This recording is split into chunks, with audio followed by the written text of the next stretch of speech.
안녕하세요. 강주 비정규직지원센터 알기 쉬운 노동상식교실입니다. 오늘은 임금체불과 임금체불 시에 국가가 대신 지급해주는 소액재단금 제도에 대해서 알아보겠습니다. 노동상담을 하다 보면 가장 많이 물어보는 것이 임금을 받지 못했는데 어떻게 해야 하나요? 하는 질문인데요. 사업주와 연락도 잘 안되고 계속해서 배를 째는 경우 참 난감하죠. 하지만 우리가 임금체불에 대처하는 방법을 알고 있다면 조금은 덜 막막하지 않을까 생각합니다. 코로나19의 영향으로 폐업하거나 폐업을 고민하는 분들이 많아지고 있는 요즘에는 임금을 제대로 받지 못하는 경우가 더 늘어났을 것 같은데요.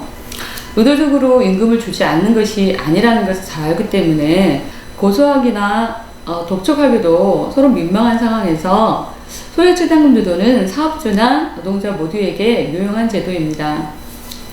우리 근로기준법 제36조에는 근로관계가 종료된 후에 사용자로 하여금 14일 이내에 근로자에게 임금이나 퇴직금 등의 금품을 청산하도록 하는 그런 의무를 부과하고 있습니다. 14일 이내에 지급하지 않을 경우 그 다음 날부터 지급한 날까지 연 20%의 지연이자를 지급해야 합니다.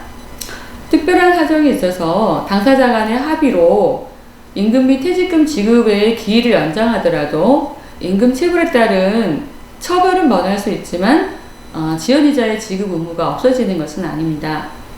그런데 회사가 도상하는 경우에는 경영 부진이 상당 기간에 거쳐서 나타나기 때문에 상당 기간의 임금과 퇴직금이 체불되는 경우가 많습니다. 그러다가 결국 회사가 파산하는 경우에는 밀린 임금을 받기가 더 어려워지죠. 이처럼 사업주의 파산 등으로 인해 퇴직한 근로자가 체불된 임금이나 퇴직금 등을 고용노동부 장관에게 청구하는 경우 일정 범위의 미지급 임금을 사업주를 대신해서 근로복지공단이 지급해주는 임금 채권 보장 제도를 만들었는데 이것을 체단금이라고 합니다. 그런데 회사가 도산해야만 체단금을 청구가 가능하다 보니까 도산하지 않는 일반 사업장에서 임금을 지급받지 못하고 퇴직한 근로자의 경우에는 당장 생계가 어려워도 체단금 혜택을 받지 못하는데요. 이를 보완하기 위해서 2015년 7월 1일부터 소액 재단금 제도가 시행되었습니다.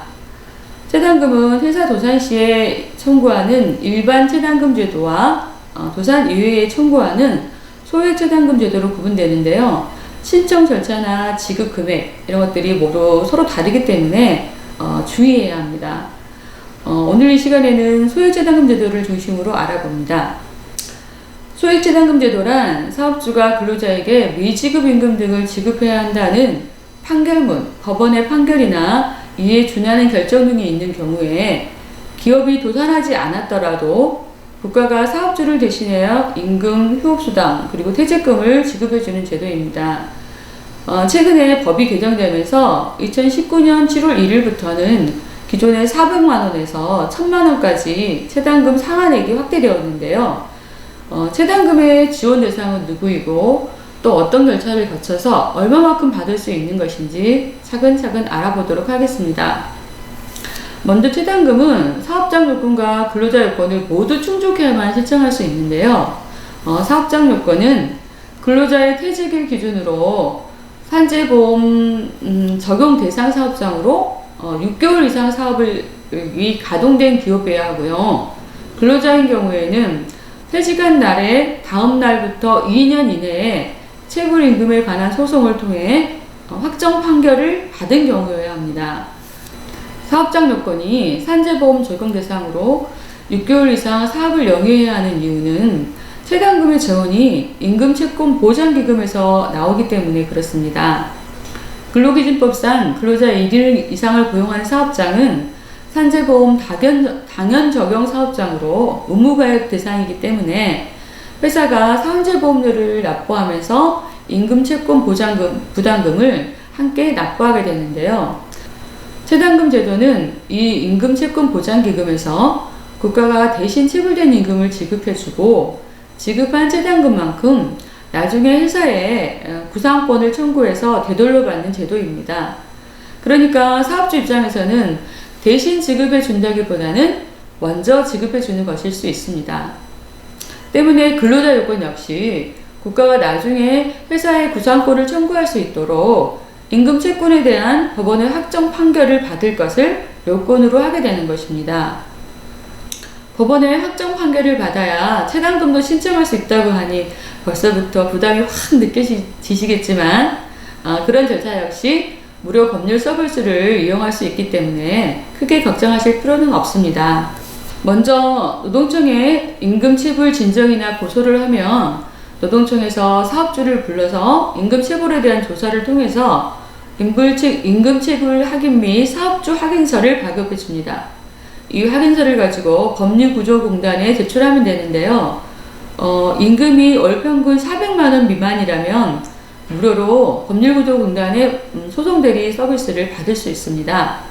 법률구조공단은 근로자를 대신해서 법원에 지급명령 신청이나 민사소송을 제기해서 확정 판결을 받을 수 있도록 도와주고 그 진행 결과를 문자로 송부해 줍니다.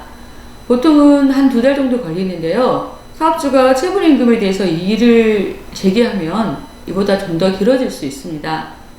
이렇게 법원이 발급해준 확정 판결문을 가지고 근로복지공단에 가서 체당금 지급 청구를 하면 길어도 2주 이내에 체당금을 지급받게 됩니다.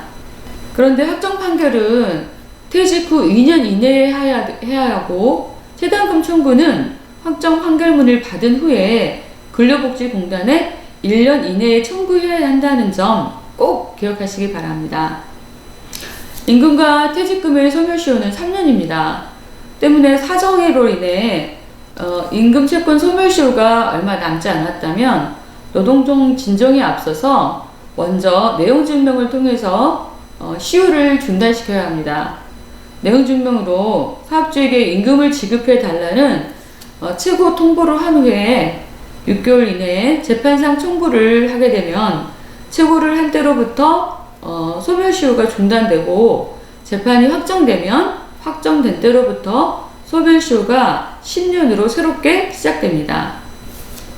퇴직일로부터 2년이 지났다면 체당금 청구를 할 수는 없지만 임금 채권의 시효는 살아있기 때문에 이 경우에도 노동청을 통해서 체불임금 확인원을 받아 법률구조공단을 통해 법원의 확정 판결을 받으면 10년 이내에 사업주 재산에 강제 집행을 할 수 있기 때문에 미리 포기할 필요는 없습니다.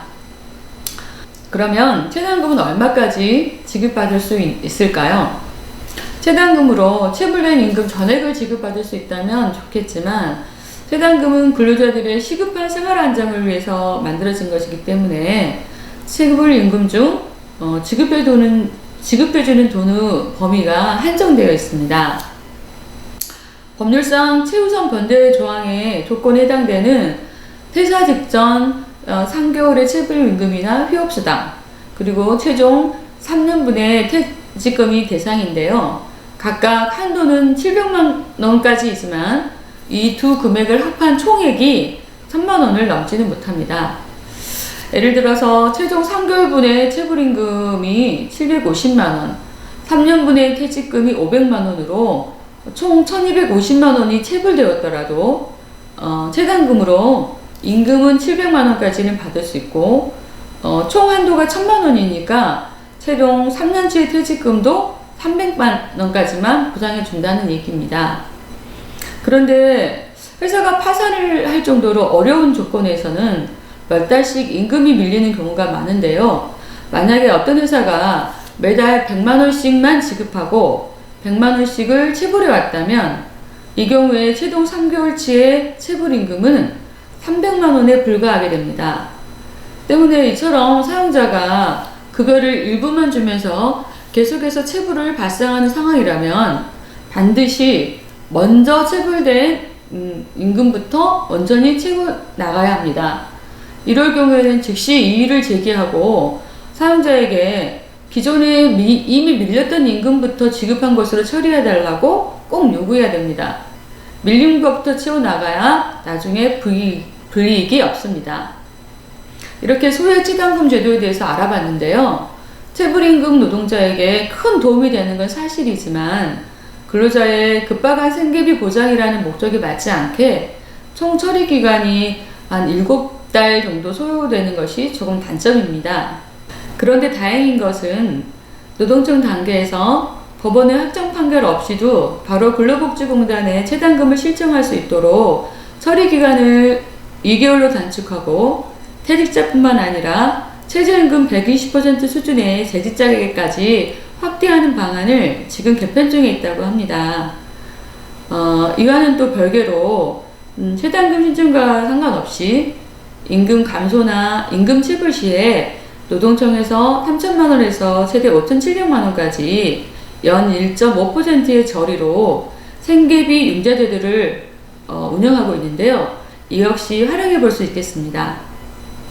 모두가 어려운 시대지만 이렇게 숨어있는 복지제도를 잘 활용하면서 우리 함께 조금만 더 힘내보시게요. 네, 다음 시간에 만나 뵙겠습니다.